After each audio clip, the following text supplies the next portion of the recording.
जय हिंद दोस्तों, मैं रणबीर सिंह स्वागत करता हूँ एक बार फिर से आप सभी का आपके परिवार मैथ एंड जीएस क्लासेस में एमजीएस क्लासेस में। तो दोस्तों आज हम बात करने वाले हैं और ये रीजनिंग का प्रैक्टिस सेट चल रहा है। सेट नंबर 6 हो जाएगा जो आगामी सभी परीक्षाओं में महत्वपूर्ण रहने वाला है, specially railway, NTPC, group D है ना, दिल्ली पुलिस है, यूपीपी, यूपीएसआई जो भी है एग्ज़ाम। तो वीडियो शुरू करें और उससे पहले यदि आप चैनल पर नए हैं तो आपसे रिक्वेस्ट है कि आप चैनल को सब्सक्राइब कर लीजिए, साथ ही साथ नोटिफिकेशन बेल ऑन कर लीजिए जिससे मिल सकेगा नोटिफिकेशन सबसे पहले। तो चलिए शुरू करते हैं।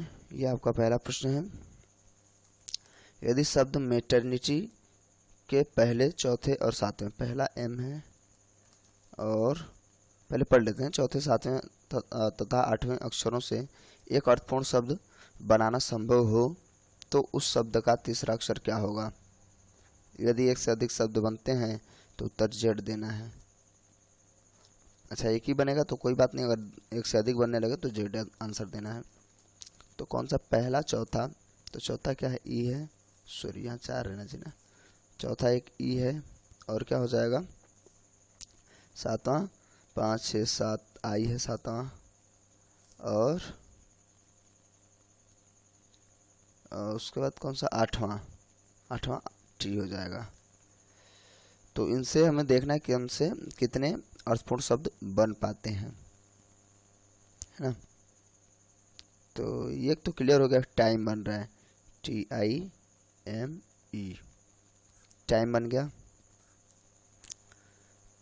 मीट तो नहीं बन रहा है, और क्या बन सकता है?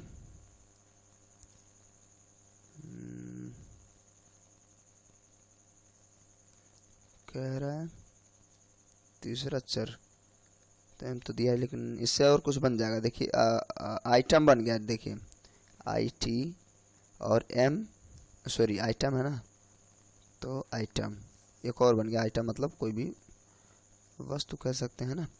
तो एक और दो बन गया, तो दो ही बन सकता है और कुछ नहीं बन सकता इसमें। टेम वगैरह भी कुछ नहीं बनेगा, ए होता तो बनता सब। तो तब भी इसका जो करेक्ट आंसर हो जाएगा जेड हो जाएगा, क्योंकि एक से अधिक बन रहे हैं। तो इसका करेक्ट आंसर क्या होगा?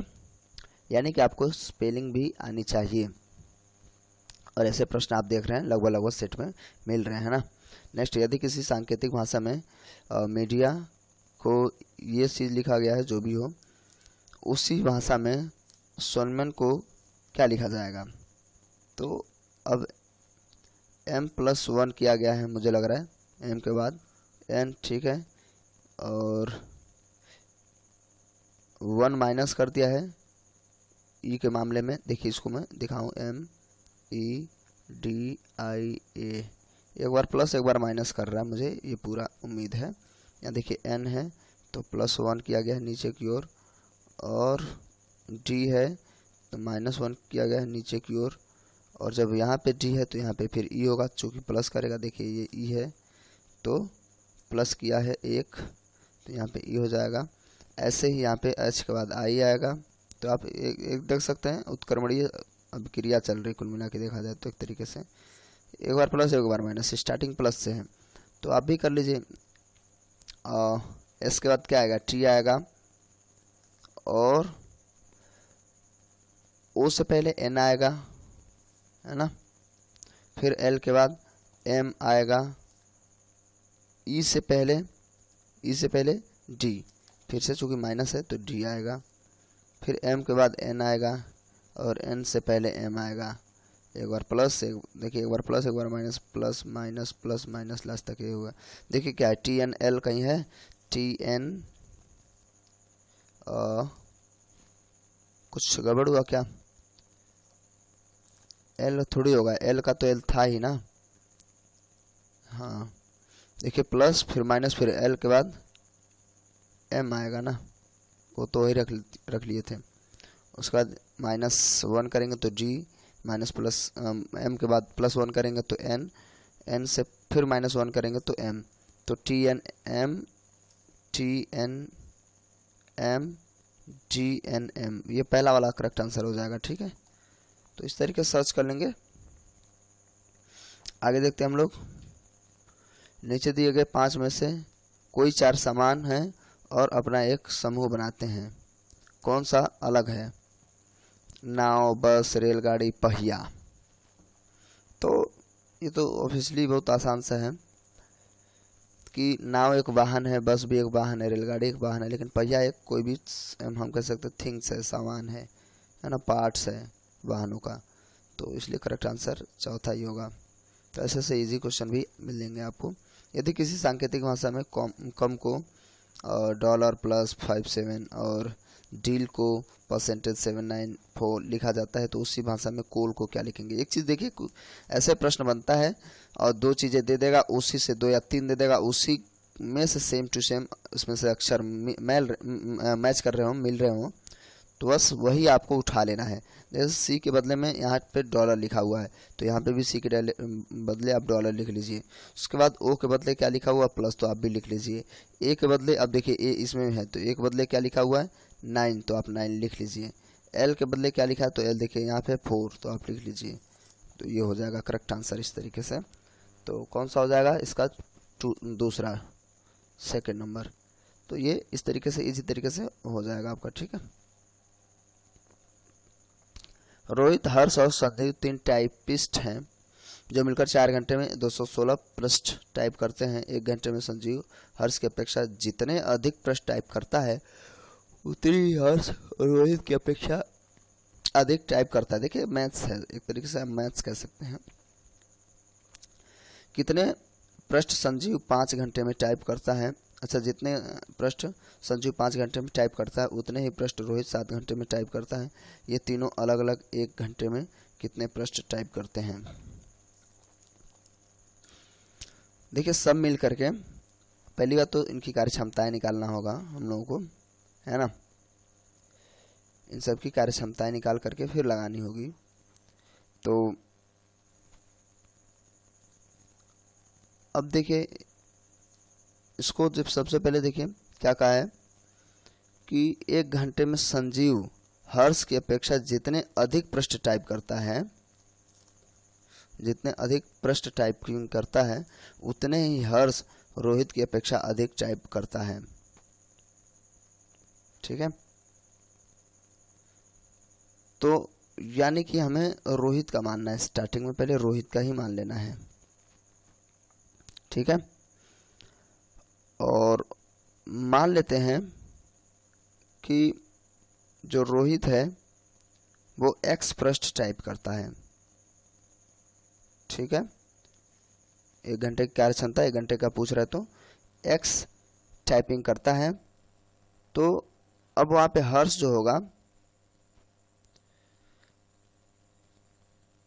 हर्ष जो होगा वो इससे अधिक टाइप करता है, अपेक्षाकृत ज्यादा, है ना। तो मान लेते हैं वो जो ज्यादा टाइप करता है वो y, जो वहां वेरिएबल है, तो आप कह सकते हैं हर्ष का जो है x प्लस वाई, यानी कि इससे y ज़्यादा टाइप करता है। तो वहीं पे फिर जब चूँकि संजीव की बात होगी तो संजीव सबसे ज़्यादा टाइपिंग करता है, संजीव हर्ष से भी उतना ही ज़्यादा टाइपिंग करता है जितना ये। तो हम ये कह सकते हैं फिर यहाँ पे हर्ष संजीव का आएगा तो संजीव उतना अधिक और ज़्यादा टाइपिंग करता है जितना हर्ष रोहित से ज़्यादा टाइपिंग करता है ना। तो यहाँ पे y ज़्यादा करता है तो एक और y हो जाएगा ना, सीधी सी बात है। तो ये तो कुल है ही है, जितना ये टाइप उससे ज़्यादा कर रहा था उतना ही ज़्यादा ये उससे भी करेगा, तो plus 2y, y plus Y 2y हो जाएगा। बस ये चीज़ समझना था। और ये तीनों मिल करके 1 घंटे में कितना टाइपिंग करते हैं, और ये आमतौर पे 4 घंटे का टाइपिंग है। तो बस ये हम लोग ऐसे कर लेंगे x plus y plus x plus 2y बराबर 216 बिल्कुल नहीं है। क्यों? क्योंकि 1 घंटे का है ना। अब 4 घंटे सब में गुणा कराइए या कॉमन लेके 4 कर दीजिए डायरेक्ट। यहाँ मान लीजिए हम लोगों ने कॉमन ले लिया हुआ है, यहाँ भी 4 घंटे था, यहाँ भी 4 घंटे, यहाँ भी 4 घंटे, तो हम लोग कॉमन लेके बाहर ला दिए। तो इसको हम लोग डिवाइड कर लेंगे। तो अब यहाँ पे देखिए इसको हम लोग सॉल्व करते हैं, आगे अभी और सॉल्व करना है। तो इसको जोड़ेंगे तो देखिए x 3x हो गया और प्लस 2y प्लस वाई, ये भी 3y हो गया बराबर 54। हिसाब से काम करना होगा क्योंकि पेज इसमें नया नहीं लिया गया है। तो यहाँ पे 3x प्लस वाई बराबर कितना है 54 है, तो 3 एकम 3 3 अट्ठे 24, तो x प्लस वाई बराबर कितना आ गया, 18 आ गया। अब ये किसका आया है, ये हर्ष का आया है, x प्लस वाई आया ना 18। तो नाम किसका लिया था, पहले रोहित फिर हर्ष, हर्ष बीच में है तो देखिए 18, अच्छा 18 तो यार दो जगह पे है, तो अगर एक जगह होता तो निपटा लेते, टेंशन ही नहीं होती। हाँ तब भी तो निपट ही गया। देखिए आमतौर पे ये जब कुछ ना कुछ ज़्यादा कर रहा है तो ये कैसे भाई 18 ही रहेगा, तो ऐसे ही गलत हो गया। अब ज़्यादा दिमाग लगाने की ज़रूरत है नहीं, अगर आप चाहें तो आप निकाल सकते हैं, ऐसा नहीं है। इसको आगे सॉल्व करते हुए ख़त्म कर लेंगे, क्योंकि यहाँ पे देखिए कह रहा है कि जितना पृष्ठ संजीव 7 घंटे में टाइप करता है, सॉरी संजीव 5 घंटे में, तो ये संजीव का ये है ना, तो इसको हम बना सकते हैं। फिलहाल हम लोग का जो करेक्ट आंसर हो चुका है, फिलहाल अभी देख लिया जाए, फिर देखते हैं, नहीं तो पता चला गड़बड़ हो जाए। यहाँ पे x प्लस वाई बराबर हम लोग का 18 आ गया है, ठीक है। समीकरणों को मानना नहीं है हम लोग को। यहाँ आगे देखते हैं हम लोग, संजीव 5 घंटे में जितना टाइपिंग करता है, तो संजीव का क्या है भाई, ये है, तो 5 घंटे में टाइप करता है। ये 1 घंटे का टाइपिंग स्पीड था, 5 घंटे से गुणा करा ली तो 5 घंटे का हो गया। वो बराबर है 7 घंटे के टाइपिंग से रोहित से, तो रोहित ये है ना, तो रोहित का 7 घंटे के बराबर है। गुणा करा लेंगे, 5x प्लस 10y बराबर 7x। अब इसको आपस में इधर उधर ट्रांसफ़र कर देंगे, तो 10y बराबर इधर चला जाएगा तो बचेगा 2x, तो 2 पंचे 10, यानी कि x बराबर क्या है 5y, जो x है वो 5y के बराबर है। आप कहीं भी मान रख सकते हैं, आप यहाँ पे रख सकते हैं इसका मान, तो x का मान रखेंगे तो 5y प्लस वाई बराबर 18, तो यहाँ पे 6 हो जाएगा, तो y बराबर 6 × 18, ठीक है। तो y बराबर कितना आ गया भाई 3, y बराबर 3 आ गया है ना। अब हमें 3 3 का अंतर चाहिए, यहाँ 3 हो, या ऑप्शन गलत मुझे लग रहा है, क्योंकि अब x प्लस, मैं इतना टाइम इसमें इसलिए ले रहा हूँ कि x प्लस वाई दोनों मिला के 18 आ रहा है, तो 18 आना चाहिए। अगर ये 18 है, बीच वाला 18 होगा, तो 5 3 3 का अंतर हो रहा है, तो ये 15 होगा और ये 21 हो जाएगा, ये होना चाहिए एक्चुअल में। तो मुझे तो इसमें से कोई भी सटीक नहीं लग रहा है, सारे सारे गलत लग रहे हैं। और इसमें इसको हम लोग देखे नहीं थे फिलहाल, अगर ऐसा कुछ होगा तो पिछले वीडियो मतलब नेक्स्ट वीडियो में हम बात करें कि ये गलत था या नहीं। फिलहाल इसका जो आंसर होना चाहिए ये होना चाहिए एग्जैक्ट में, क्योंकि भाई दोनों को जोड़ने पर 18 आ रहा है और 3 3 का अंतर है, तो 3 3 का अंतर होना चाहिए ना, तो करेक्ट आंसर अलग ही है। चलिए इससे ये चीज़ें सीख लेंगे, प्रैक्टिस सेट में भी कुछ गलतियाँ निकल के आ रही हैं, है ना, लेकिन हम लोग को सही रहना है। आगे चलते हैं। राघव अपने घर से कार्यालय के लिए कार से चला, वह सीधे 15 किलोमीटर उत्तर की ओर चला। अब देखिए इसमें क्या है, आप खुले तरीके से आप डायग्राम बनाते चलिए अपने हिसाब से, और ये कहीं भी चलेगा, घर या उसका यहाँ होगा, ठीक है, यहाँ से चलेगा, और ये है आपका पूर्व पश्चिम उत्तर दक्षिण, ठीक है। तो वह सीधे 15 किलोमीटर उत्तर की ओर चला, तो भाई 15 किलोमीटर सीधा, ये मान लीजिए यहाँ तक आया, वो 15 किलोमीटर यहाँ है, उत्तर की ओर आ गया यहाँ से, और फिर वह पूर्व की ओर मुड़कर, पूर्व की ओर स्पष्ट कहा है, मुड़कर 8 किलोमीटर चला। जब तक कुछ ना कहे सीधा सीधा ही चलाएंगे, यहाँ 8 किलोमीटर चला पूर्व की ओर मुड़कर, फिर वह बाएं मुड़ा। अब यहाँ जाने के बाद इसका जो बायां, अब जब ऐसा कुछ हो तो वहाँ आप खुद भी वहाँ जाके जाने का प्रयास करेंगे कि हाँ ऐसा कुछ हो रहा है। तो मुझे लग रहा है बाएं जाने के लिए तो जगह नहीं है, फिलहाल मैं यहाँ से फिर से बनाता हूँ। ये था, यहाँ से 15 किलोमीटर गया उत्तर की ओर, 8 किलोमीटर पूर्व की ओर, वहाँ से बाएं जाएगा तो बायां उसका ऊपर की ओर हो जाएगा फिर से। और कितनी चल रहा है, बाएं मुड़ा और 1 किलोमीटर चला, तो बड़ा कम चला है भाई, 1 किलोमीटर चला है, और पुनः बाएं मुड़ गया। अब इसका फिर से बाएं मुड़ेगा तो इधर मुड़ जाएगा, ठीक है, और मुड़कर 20 किलोमीटर चलता है, तो यहाँ पे 20 किलोमीटर चलेगा, 8 तो ये पूरा हो गया, 12 इधर भी चला जाएगा, तो ये 20 किलोमीटर चला, ये वाले डायरेक्शन पार कर गया है, ठीक है। लगभग लगभग ऐसा, ये देखिए मुझे और कम लेना चाहिए था, लेकिन कोई बात नहीं है। यानी कि आप देख रहे हैं 12 किलोमीटर इधर एक्स्ट्रा चला आया। और आगे क्या कह रहा है, चला और कार्यालय पहुंच गया। अच्छा, यहीं उसका कार्यालय था, तो उसके घर से उसका कार्यालय कितनी दूरी पर और किस दिशा में है। तो अब ऐसा थोड़ी कि आप इसको जोड़ेंगे, आप इसका सीधा विकर्ण निकालेंगे पाइथागोरस प्रमेय से, और ये कितना है, 15 और 8 जोड़ लीजिए और ये 12 है ना। तो ये 23 हो गया और ये 12 है, इसका कर्ण निकाल लीजिए। कर्ण क्या निकालेंगे, इनका सबका वर्ग करके निकाल लीजिए भाई, सीधी सी बात है। तो ठीक है, 1 मिनट, 1 है ना यार, ये 8 नहीं है, 1 है, तो 16 होगा, ठीक है। इसकी जो लंब हो जाएगी 16 और ये 12, तो 16 12 का निकाल लीजिए।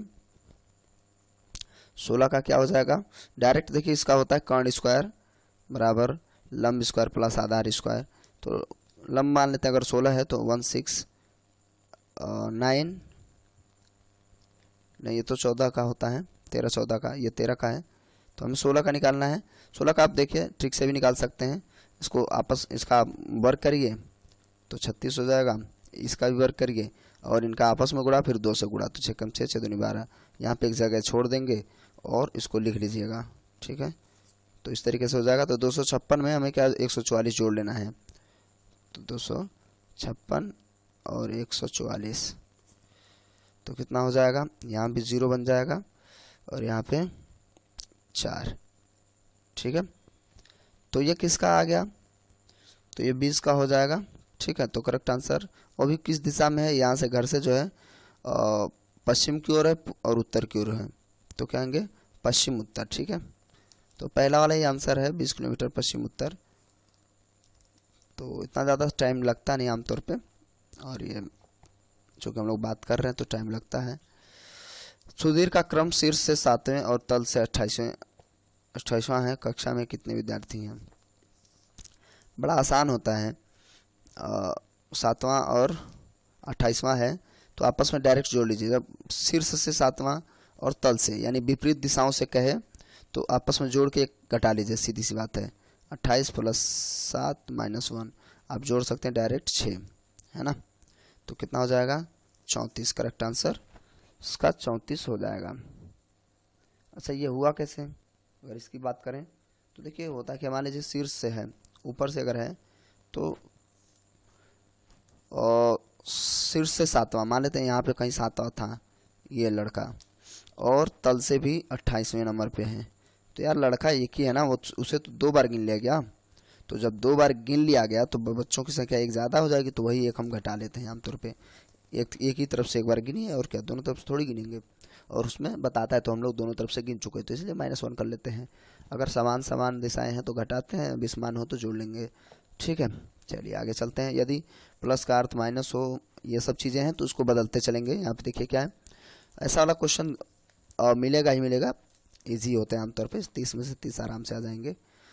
और जो उसमें से कुछ एडवांस वाले हैं जैसे कथन, निष्कर्ष, सेल्यूलिज्म वाले जो चीज़ें हैं, है ना, पूर्वाधारणाएँ हैं, ये सब चीज़ें ध्यान से हमें समझना होगा।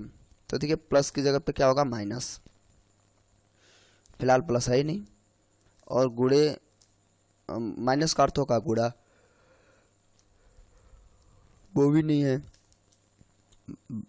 गुणे का अर्थ है भाग, तो गुणे का अर्थ है भाग, ये ऐसा, और उसके बाद भाग का अर्थ है प्लस, और जहाँ पे भाग है वहाँ पे प्लस है, बस हो गया।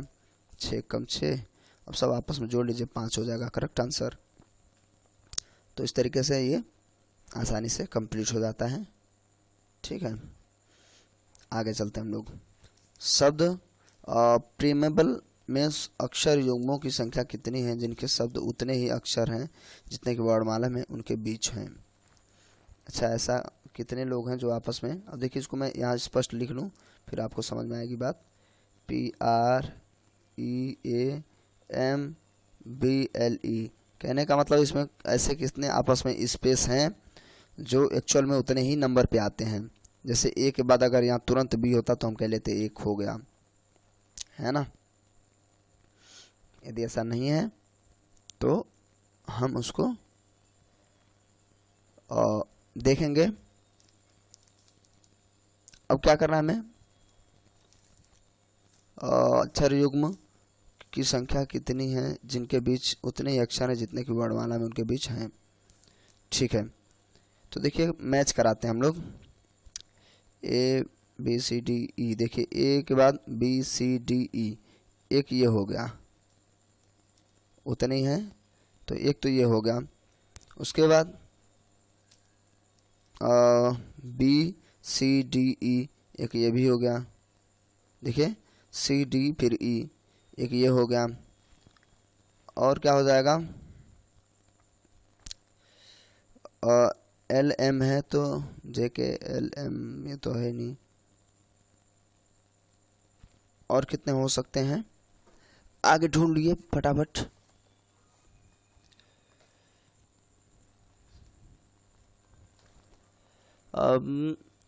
पी क्यू आर, तो ऐसा तो है नहीं, पी क्यू बीच में एक स्पेस है तो होगा नहीं। ई के बाद एम में ज़रा संबंध देखते हैं, P R S T U M N O P, नहीं हो रहा है। तो अगर नहीं हो रहा है तो इसमें 3 ही होंगे फिर, है ना, सॉरी 2 ही हैं, 2 ही होंगे। यदि 2 हैं तो 2 ही रहेंगे, ठीक है, ढूंढ लेंगे हम लोग आमतौर पे, ठीक है। तो चलिए इसका हम लोग लगा देते हैं, इसमें 2 ही हैं और कुछ बन ही नहीं रहा, देख लीजिएगा ट्राई करके, नहीं बन रहा है, ठीक है। तो करेक्ट आंसर इसका 3 हो जाएगा। आगे चलते हैं हम लोग। दिए गए विकल्प में से विषम बताना है। विद्यालय में चपरासी होता है, नृत्य में नर्तक होता है, कला में कलाकार, गाना में गायक। इसमें अंतर क्या है, इसमें देखिए, इसमें डिफरेंसेस क्या हैं। देखिए नृत्य करने के लिए स्पेशली नर्तक होता है, कला के लिए कलाकार होना चाहिए, उसी से कला निकलती है। गायक ही गाना गाएगा, नर्तक ही नृत्य करेगा, कलाकार ही कला बनाएगा, गायक ही गीत गाएगा। लेकिन चपरासी विद्यालय चलाएगा, ये तो नहीं है ना, तो इसलिए ये मिसमैच हो गया और यही करेक्ट आंसर है। तो ये सेट यही समाप्त होता है। और वो बीच में जो एक क्वेश्चन था वो गलत ही है, तो ऐसे कुछ गलत वाले क्वेश्चन थोड़ा सा सेट में भी हैं, क्वेश्चन पेपर में मिल जाते हैं, तो ये भी ध्यान देने वाली बात है। और क्वेश्चन पेपर में जब मिलता है तो उसमें फिर मार्क्स करते हैं सब, है ना। फिलहाल हम लोग अपने कॉन्सेप्ट पे ही रहेंगे, उसमें कोई गलती ना करें। और ये सेट आपको कैसा लगा, कितना हेल्पफुल रहा, ये ज़रूर बताएंगे। थोड़ा सा हेल्पफुल लगा हो तो प्लीज़ वीडियो को लाइक करिएगा और साथ ही साथ चैनल को सब्सक्राइब कर लीजिएगा। साथ ही साथ नोटिफिकेशन बेल को ऑन कर लीजिए, जिससे मिल सकेगा नोटिफिकेशन सबसे पहले। और दोस्तों के साथ शेयर करना बिल्कुल ना भूलें। चलिए मिलते हैं वीडियो में, तब तक के लिए नमस्कार, जय हिंद, जय भारत।